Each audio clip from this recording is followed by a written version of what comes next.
Hello, you beautiful people. Today I wanted to talk about one of the most frequently asked questions I see this time of year, and it's whether people should drop their injured star players or not. So I'm making this video to help you guys out because it's honestly a very context dependent decision on whether or not you should drop a star player. So I've made a checklist that I run through before deciding on whether I'm going to drop someone or not, and I'll apply it to some of the most frequently asked about injured players in this video. Obviously this doesn't apply to dynasty leagues, but yeah, before we begin, feel free to drop a like on the video and subscribe. It really helps the channel out, and with that being said, let's start the video. So this is the checklist here, and I'll just run you guys through it really quick before I start applying it to some of the players. So the first thing you're going to want to look at is IR spots and injuries on your current roster, your current playoff schedule, the players on your waiver wire, and can you win without your star players? So we'll first off start with the player in the thumbnail, and this week it's going to be LeBron James. The first item on the checklist is fairly obvious, as when I say IR spots and injuries on your current roster, if you only have like one IR spot, or some leagues even have zero IR spots, then that's a completely different ballgame concerning these players. Like if you didn't have any IR spots, I would be a lot more open to the idea of dropping these guys.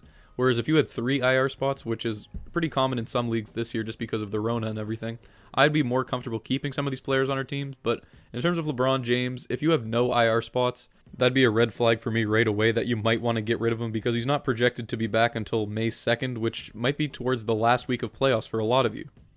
And then if we look at your playoff schedule, if you have a really tough matchup in your first week of playoffs or your second week of playoffs and you don't think you're going to be able to pull out a W, then there's no point in keeping someone like LeBron on your team, as crazy as it sounds, because if you don't make it to the finals, then it's all for nothing because you'll just have LeBron wasting away on your IR while someone else wins the championship. And then there's another thing to consider is the players on your current waiver wire. Now, if you are going to drop someone like LeBron, you got to have a good replacement for him because that's a lot of fantasy points you're losing out on, and you need to make sure you're getting some production from someone else. So that's definitely something to consider. You don't want to just drop him for some random bum.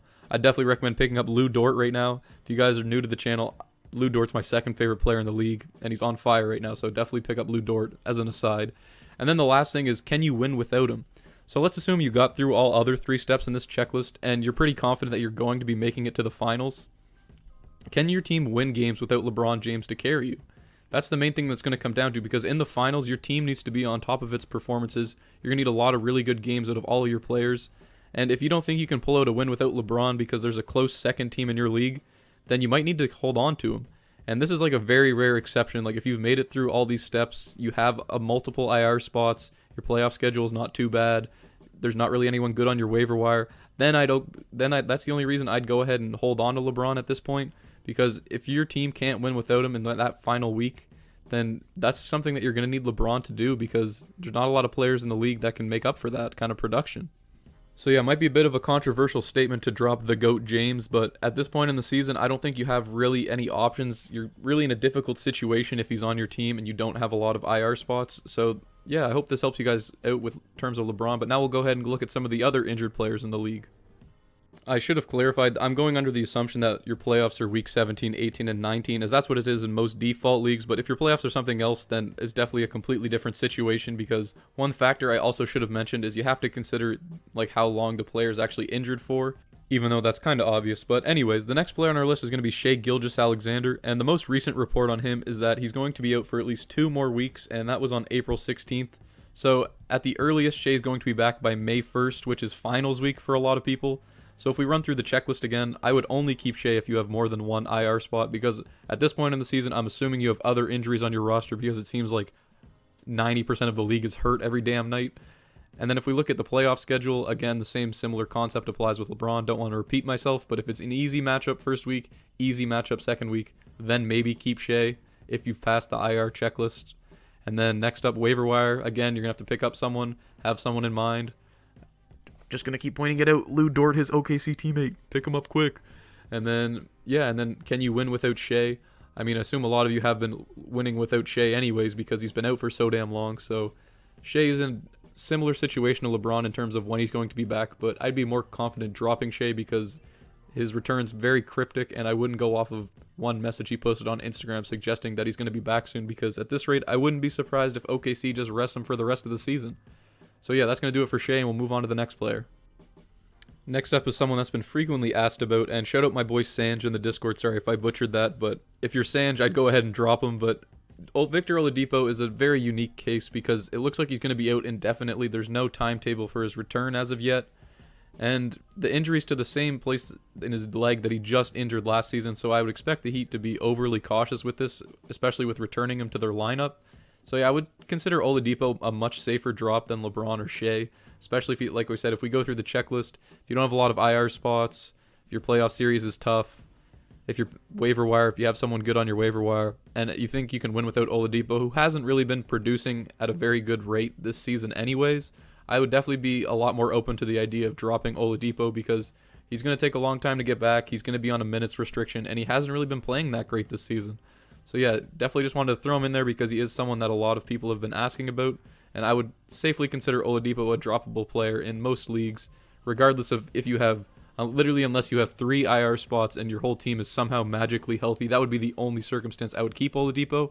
But with that being said, let's just go ahead and get into the next player.